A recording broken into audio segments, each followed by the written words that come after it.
bravest lost their lives. Their apparatus could be seen displaying new bumper stickers that read, "Still the best job in the world." That's a great attitude. That's the kind of commitment it takes to be really good at this job.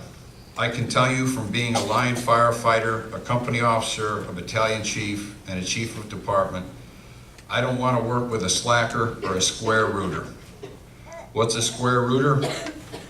A square rooter is a firefighter who spends every waking hour of every tour figuring out how the job is going to serve him and how not him serve the job. I don't want to hire those kinds of people, and I certainly don't want to work with them. A friend of mine, Lieutenant Tim Klett, wrote a fire training article called The 4 Ups. It's nothing revolutionary, and it's not rocket science. It's a simple formula for success in the firehouse and success on the fire ground. It's old school, so bear with me. The first up is listen up. When you are first starting in the fire service, there's a lot going on. You are entering a culture that is like any other one on this planet. You will hear stories and tales and just plain BS, but listen carefully. That's our past talking. All the information has value. It is up to you to determine how much value it has to you. Listen to the older, over the hill, past their prime malcontents for little pearls of wisdom that aren't in any textbook. A lot of important information that will keep you safe and alive on the fire ground is not written down. The fire service is very young. We are losing our experience. The firefighters who went to fires before are slowly retiring. Talk to them before they leave. We are losing our history. We are losing our past. Don't let this happen. The second up is clean up. The firehouse is your second home. Treat it as such. And if you are the junior firefighter working, you are the lowest on the totem pole. You get the dirty work. You get to do the dishes. And you get to mop the floors. And you get to clean the toilets. That is not based on any prejudices of race, gender, or religion. It is because all the junior people before you did it, or should have done it. You do it until the next probie is assigned to that company. It's part of belonging. It is doing what you should be doing. And it's always pretty funny because in my experience, the ones who complain and moan about doing the chores usually end up doing them for a long time. But the ones who do it just because and get up first and take care of the sink or take care of a meal usually find that they have help. They become accepted into the family a little quicker. The third up is step up. This goes hand in hand with the previous up, but there is more. Be involved in your company and in your department. Attend company functions. Help run them if possible. Most fire companies have picnics in the summer, a Christmas party in the firehouse in December, and a dinner dance sometime during the year. Become a productive member of your company.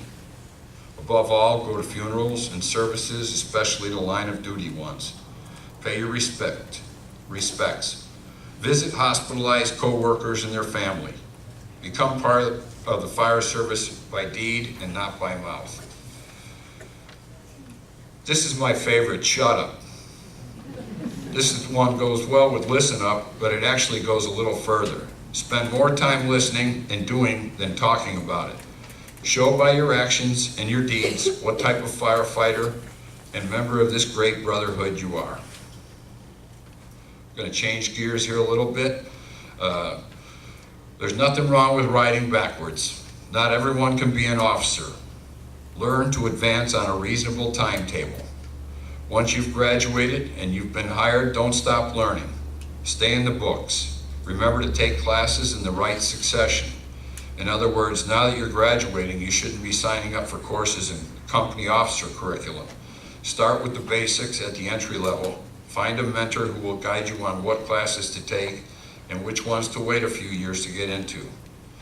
Join your IAFF local before you get too active in the union. Make sure you're a good firefighter first. Don't get into the union to become an officer or figure out a way to screw the city. Get involved to help make the job a better, safer place to work. Show up for work early and don't be dying to get out the door at the change of tours. If you put more into the job, than you expect to take out, I guarantee you, it will work just the opposite way, and the job will be more rewarding for you than you ever dreamt possible. Be sure to respect your family and your faith. Don't let this job become more important than your loved ones. Your significant other will be the one to get you through the tough times. Your faith in God will give you the strength to do the things otherwise you could never do. Best of luck, safe tours.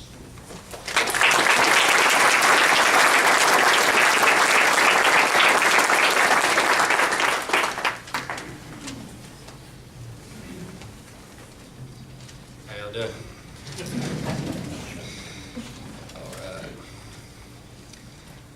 So they brought to my attention. I say, well, so you know, I say that a lot in an interview, so I'm gonna try to stay away from doing that. All right. Hello, I'm Trey Williams, and we had a bet on who was gonna talk tonight, and I lost. So I just want to take a little time and thank some of the people who've impacted this class along the way. First, I'd like to thank Mr. Russell and Chief Grace for taking their time and coming out and sharing their wisdom with us. And I'd also like to thank City of Orange Beach and the City Council for and anyone else who helped support the residency program. The program gave all 10 of us the opportunity to fulfill our dreams of being firemen. And also, we like to thank our families. You're the ones who were there when we came home, stinky, tired, and beat. And you're the ones who pushed us to be better today than we were yesterday. So thank you to all the families who helped the recruits through this process. Thanks to all the instructors. For the last 10 weeks, Chief Lanford, he's shown every single one of us how to be a great man and a great firefighter. And also, he's been there and he's helped us transform us from kids with a dream to men with a future.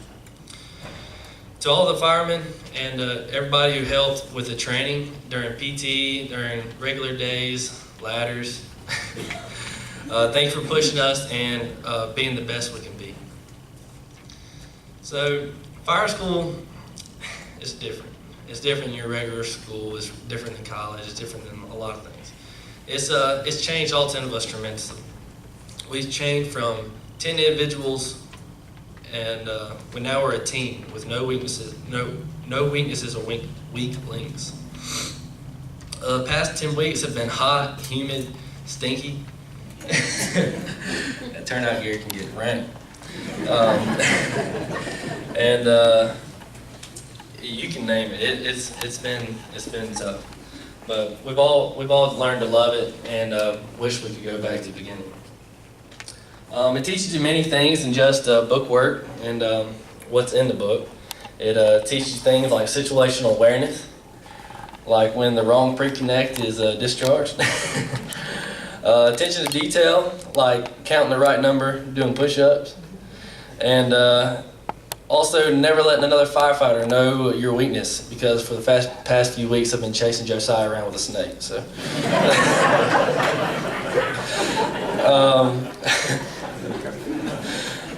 Being a fireman has been all of our dreams since we were children. Chicago fireman Bobby Betting said it perfectly in an interview after a structure fire where he made several rescues. When asked by a reporter how long he has been a fireman, he simply stated, "Since the day I was born." Alright, so the past 10 weeks it has felt like forever, but it also has gone over in a flash. Over. A little firefighter joke there for you. Thank you again for all my brothers, for pushing me and for pushing each other throughout this process, and thank you for helping us get to where we are now. So, awesome. All right, so it's not really a normal thing, but we decided we want to do this. We got some gifts for some of the people who made an impact on us, and that kind of set us in the right way. So, if I can get one of y'all to help me grab the gift when I say it. So, Brad May, I don't know if he's here tonight. Well, he said, "You're never truly in uniform without a pen." And so for the first few weeks, we didn't have a pen on us, and we started running towers. So if you got your pen on you, boys, we all got our pens on us. So We got him a pack of really nice pens. J-Lo, is he here?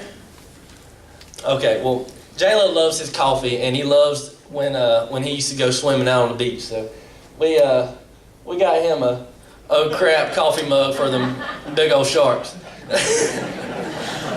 Jared, are you here?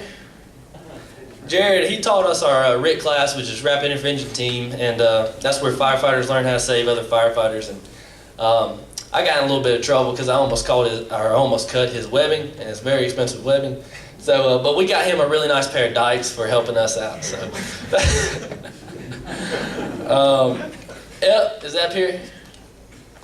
Ep is awesome. He's actually on A shift where I'll be going in Lathan, and Ep likes to use a big old pipe called Delilah, and she is a beast. So she's probably about 20 feet, about an 8-inch pipe, and we use her to do some old Navy SEAL kind of stuff with her. So we got her a Delilah Jr., and he actually came up with our cadence that we run. So inside is our cadence, and it's all signed by all of us. So is Cranford here? I saw him earlier. Yeah, he's here. You know we got you. We got you a big old pack of Bean Boozled because that joker about made me throw up twice. God. Captain Gant, Blake, Tyler Hearn, and BJ. I don't think Tyler's here, but for the past few weeks, we kind of run out of PT ideas, so we all been playing football. So we got them a real nice football, and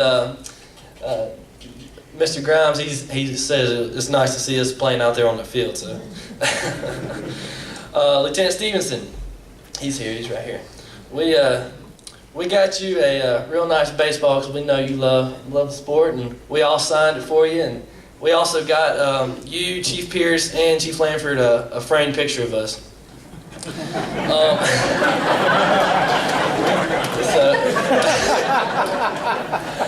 Let's see. Chief Pierce and Melody. We are sorry for how bad we stink. So we got your a can of Glade. So maybe it'll help get that turnout gear smell out of there. And Chief Lanford. So it's customary for the rookie school to get the class instructor a axe or a helmet, and everybody sign it and that kind of thing. And but we want to do something a little more meaningful. So Chief Lanford's son Hunter is in the current battle with leukemia. It takes a huge toll on not only the host but also on the family. As a class, we decided to take the money that we would use to buy something like an axe or a helmet and donated that money to the Leukemia and Lymphoma Society in Chief Lanford's and Hunter's name. So,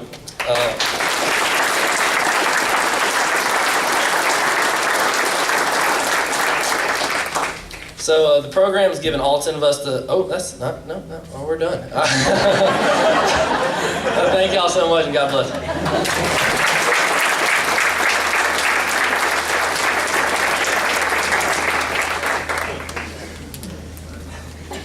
So now you see what I've been dealing with for 10 weeks. All right. This is part of what they've been looking forward to. Now we're going to have the badge pinning. They've each had the opportunity to invite someone to pin their badge on, someone that for one reason or another, that they want to share this honor with. So without getting real deep into it, the badge is a symbol of our career. It's shaped oftentimes like a shield. It's what was used to protect you in battle. For us, we would battle with the fire and the other things. If you were injured or killed, you were carried from the battle on your shield. So there is some pretty serious significance to getting this.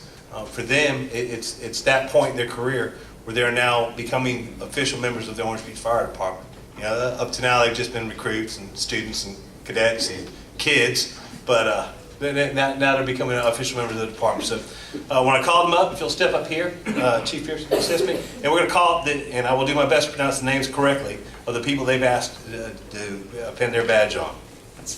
We'll find out who's prepared to pin their badge on and has their uniform ready. If not, Chief Pierce and I will assist in the pinning. So, all right, Lathan Adams. He's asked cousin, right? Terry Huff, who is a firefighter and is also an alumni of our training program. And also, he asked his parents, Roosevelt and Letitia Adams, to come up here with him. So, they may not have known that, but they've been invited up.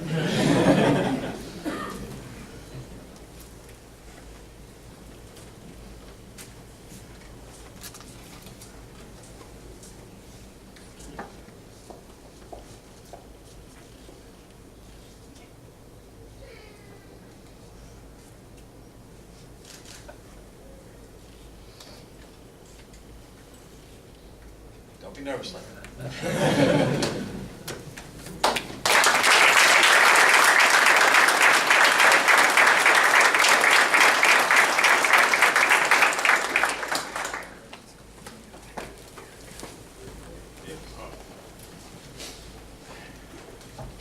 And I love alphabetical order because it's put our tallest and our not tallest next to each other. It was really fun when they would run carrying those things over their head and they were in alphabetical order. So, Sailor Hammond has asked Lieutenant Craig Stevenson to pin his badge on.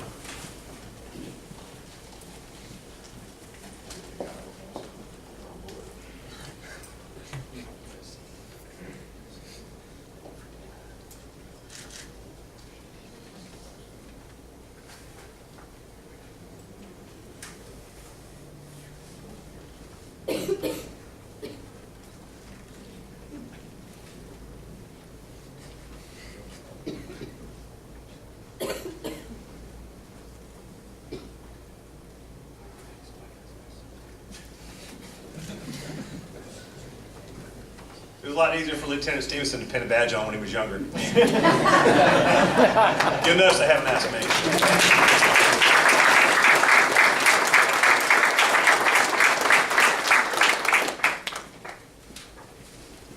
Jonathan Jones asked his parents Leroy Jones and Ruby Jones. Got that right.